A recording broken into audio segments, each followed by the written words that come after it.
बिस्मिल्लाहिर्रहमानिर्रहीम। अस्सलाम वालेकुम स्टूडेंट, उम्मीद है आप लोग खैरियत से होंगे।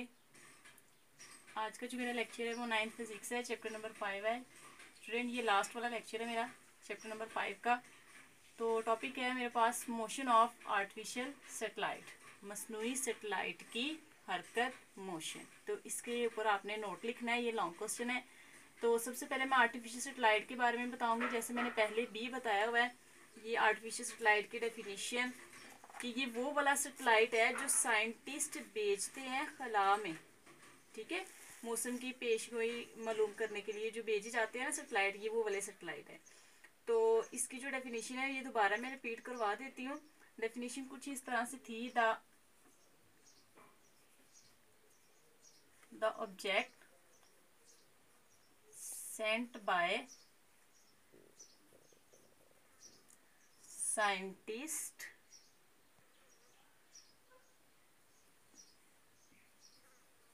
into space which revolve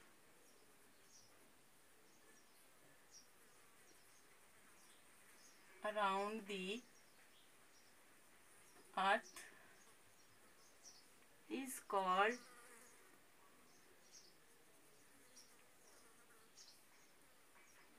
objects. यहाँ पे आप लोग लिख सकते हैं, ठीक है, क्योंकि वो एक सेटेलाइट नहीं भेजते, वो बेशुमार सेटेलाइट भेजते हैं। आर कॉल्ड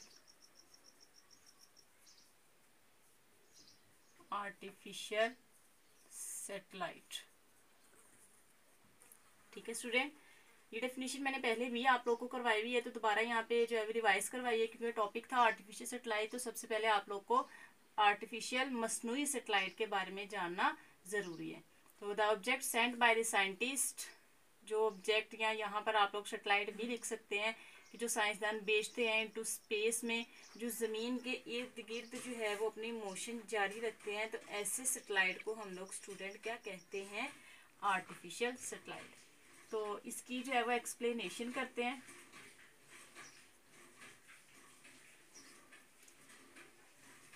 जी स्टूडेंट, तो इसकी एक्सप्लेनेशन जो है वो कुछ इस तरह से है कि ये जो सेटेलाइट है जाहिर है ज़मीन से भी रच बुलंदी पर ही मूव करेगा स्टूडेंट। जैसे यहाँ पर मैं डायग्राम बना देती हूँ। आपके पास यहाँ पर ये आपके पास अर्थ है, ठीक है, ये आपके पास अर्थ है। इसका यहाँ से लेकर यहाँ तक का जो फासला होता है वो उसका क्या होता है student? Radius.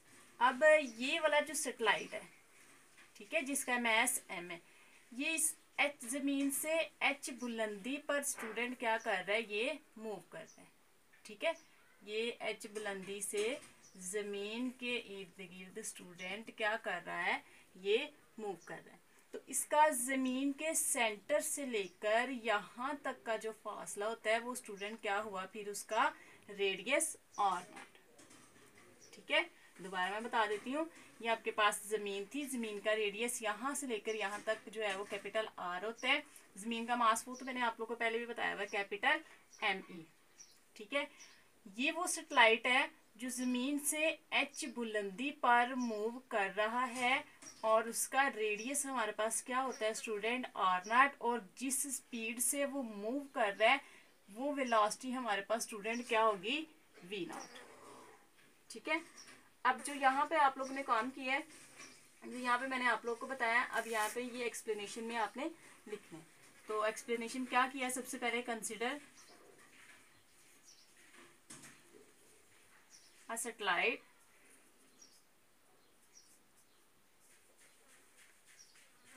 of mass small m, ठीक है, जिसका मैस क्या था? स्मॉल m था, और वो रिवॉल्विंग कर रहा है, मूव कर रहा है around the earth having radius. Radius कह सकते हैं या हम लोग उसकी क्या कर सकते हैं? इसका वेलोसिटी भी कर सकते हैं। सॉरी, इसकी जो है वो एल्टीट्यूड भी बताना आप लोगों ने कि वो h बुलंदी से मूव कर रहा है revolving around the earth with altitude, जो उसकी बुलंदी थी h, और वो मूविंग कर रहा है with velocity v0 and radius r0। ठीक है, तो सबसे पहले आप लोगों ने क्या बताया हुआ है इसके बारे में कि कंसिडर अ सैटेलाइट, एक सैटेलाइट है जिसका मैस m है, वो जमीन के इर्द गिर्द h बुलंदी से हरकत कर रहा है। ठीक है, रिवॉल्व कर रहा है, दायरे में घूम रहा है वो मूव कर रहा है विद वेलोसिटी किसके साथ, v0, और उसका रेडियस हमारे पास स्टूडेंट क्या होगा, r0। तो जाहिर है ये जिस्म जो है वो दायरे में घूम रहा है। तो आप लोगों ने पिछले चैप्टर में पढ़ा है कोई भी जिस्म जब दायरे में घूमेगा तो उस हरकत को हम क्या कहते हैं, सर्कुलर मोशन। और ये जो सर्कुलर मोशन है ये क्या चीज प्रोवाइड करती है उस जिस्म को, सेंट्रीपिटल फोर्स। ठीक है, आप लोगों ने पीछे पढ़ी है सेंट्रीपिटल फोर्स की डेफिनेशन कि वो वाली फोर्स है जो किसी जिस्म को दायरे में हरकत करने पर मजबूर करती है। तो ये दायरे में हरकत करने पर मजबूर है स्टूडेंट, क्योंकि ये जमीन के इर्द गिर्द जो है वो गोलाई में इसने मूव करना ही करना है, तो ये एक लिमिट से बाहर नहीं जा सकता। ठीक है, तो ये जो जिसे मूव कर रहा है ये क्या प्रोवाइड कर रहा है, centripetal force. Satellite requires necessary centripetal force। ठीक है, क्या ये जो है वो प्रोवाइड कर रहा है सेंट्रीपिटल फोर्स। ठीक है स्टूडेंट, तो सेंट्रीपिटल फोर्स का जो फार्मूला है ये आप लोगों ने वैसे पीछे भी पढ़ा हुआ है, F से फोर्स, C से सेंट्रीपिटल, फिर आप लोग यहाँ पे लिखते हो mv का स्क्वायर ओवर r। लेकिन यहाँ पे हम लोग ने v जो वेलोसिटी है उसे किससे ज़ाहिर किया हुआ है, v0 से। ठीक है, और उसका रेडियस क्या है हमारे पास, r0। ठीक है स्टूडेंट, अब आगे ये है कि अगर ये जो सैटेलाइट है ये ज़रूरी नेसेसरी करता है सेंट्रीपिटल फोर्स, तो फिर जाहिर है ये फोर्स मैंने आप लोग को पीछे भी बताया हुआ काफ़ी लेक्चर्स में कि फोर्स किसके बराबर होता है स्टूडेंट, वेट के। ठीक है, और वेट किसके बराबर होता है, mg के। दिस फोर्स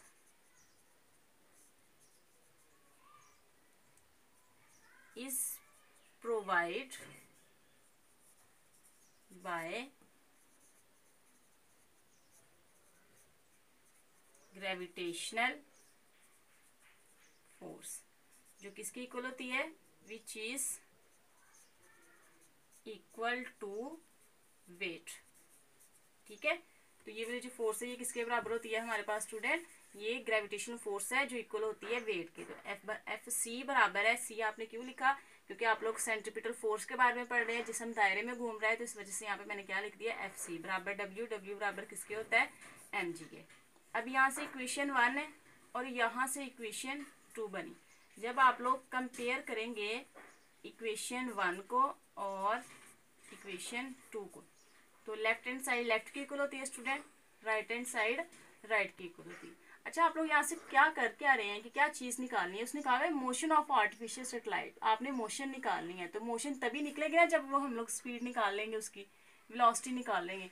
तो मेन आपने इसमें क्या चीज़ निकालनी है, उसकी वेलोसिटी निकालनी है। तो कंपेयर करें, अच्छा जी, कंपेयर किया है एम वी नॉट का square divided by r nought is equal to m और साथ में जी एच। जी के साथ एच क्यों लिखा, क्योंकि वो जो जिस्म है वो हाइट पर मूव कर रहा है। ठीक है ग्रेविटेशनल एक्सेलरेशन लेकिन हाइट पर है। ये मैथ के साथ जो है वो कैंसिल हो गया। आगे आपके पास ये जो स्टेप बाकी रह जाएगा, यहाँ से स्टेप शॉर्ट किए हैं, इज इक्वल टू, ये नीचे डिवाइड हो रहा है दूसरी साइड पे जाएगा तो स्टूडेंट क्या हो जाना है, इसने मल्टीप्लाई। ठीक है, तो ये आपके पास किसकी कीमत आई हुई है, वी नॉट की। तो वी नॉट की जब आपके पास ये कीमत आ जाएगी तो यहाँ से आपने इसका ख़त्म करना है स्क्वायर। तो क्या करेंगे, टेकिंग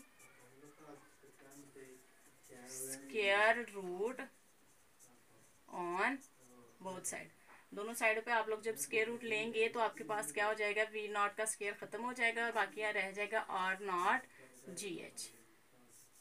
ठीक है, अब यहाँ पर ये है कि इस आर नॉट की कीमत हमारे पास क्या है, ये जो आर नॉट है असल में ये आर नॉट की कीमत हम लिख सकते हैं कि ये बराबर है आर प्लस एच के। वो कैसे, कि ये जो आर नॉट बना है टोटल किस वजह से बना है, उस ज़मीन का रेडियस, उसमें हमने प्लस की उस जिस्म की हाइट, दोनों को जब प्लस करेंगे फिर जाकर ये क्या बना आपके पास, उस सेटेलाइट का रेडियस बना है।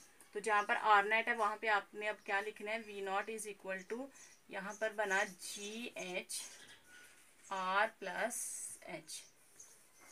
ठीक है स्टूडेंट, यहाँ से समझ आ गया है क्यों किया यहाँ पे जो है वो चेंजिंग क्यों की है, क्योंकि ये जो आर नॉट की कीमत है ना आपके पास, ये आर नॉट की कीमत बनी है यहाँ से जमीन की रेडियस को और साथ उसकी हाइट को जब प्लस करेंगे तब जाके ये यहाँ से लेकर यहाँ तक उस जिस्म का रेडियस बना। ठीक है स्टूडेंट। अच्छा, इसके बाद आगे वाला जो स्टेप है वो ये है, अगर वो जमीन के तकरीबन करीब हो, ये जो सैटेलाइट है मूव करता करता करता करता यहाँ पर आ जाए, इस जमीन के तकरीबन यहाँ पर आ जाए, तो फिर तो उसकी हाइट खत्म हो गई। ठीक है स्टूडेंट, क्या लिखेंगे यहाँ पर, फॉर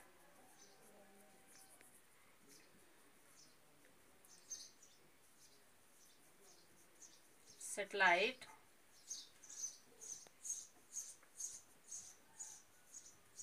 रिवॉल्विंग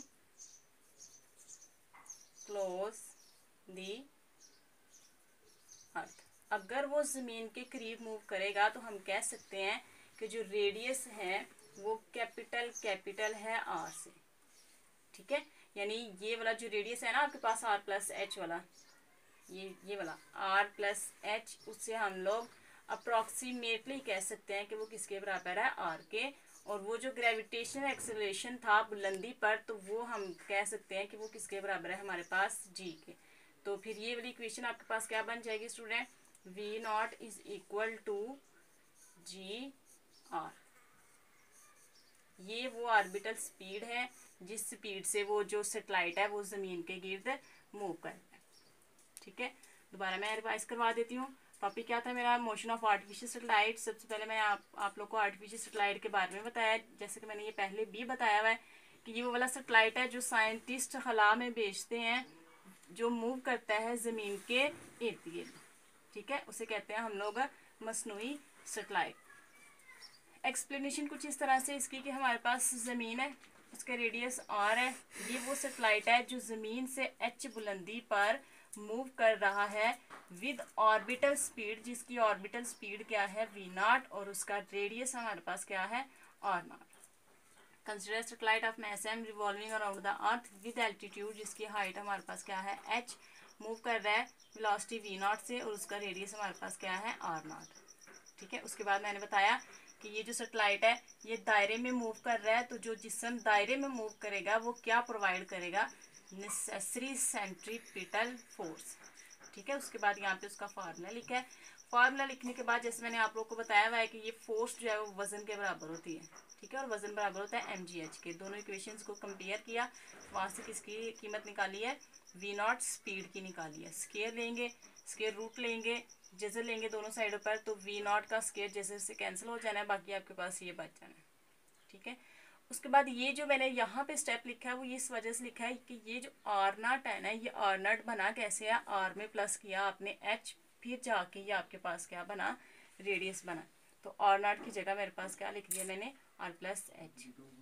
आगे ये इसकी कंडीशन है कि अगर सैटेलाइट जमीन के बिल्कुल करीब आ जाए तो फिर जाहिर है उसका ये जो आर नॉट वाला रेडियस है वो खत्म हो जाना है। फिर हम कह सकते हैं कि जो आर कैपिटल है ये ज़मीन का रेडियस है, ज़मीन के रेडियस से ही क्या होता है, बड़ा होता है, या हम लोग इक्वल भी कह सकते हैं।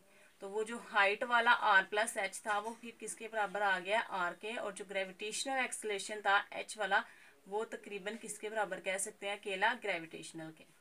ठीक है, क्योंकि ये जो सैटेलाइट है ये ज़मीन के ऊपर ऐसे आ गया तो इसकी हाइट भी ख़त्म हो गई, इसका ये रेडियस भी ख़त्म हो गया। जब ये दोनों चीज़ें ख़त्म हो गई तो इसका ग्रेविटेशन एक्सेलरेशन भी ख़त्म हो जाना है जो हाइट वाला था। तो अभी जहाँ पर ये वाली रकमें है वहाँ पर क्या लिख दिया, जी और आर। तो ये वो वाला फार्मूला है, इस फार्मूले को आप लोगों ने याद रखना है, ये आपके न्यूमेरिकल में भी इस्तेमाल होना है। ठीक है स्टूडेंट, उम्मीद है आप लोग को समझ आ गई होगी। खुश रहें, दुआ में मुझे याद रखें। अल्लाह हाफिज़।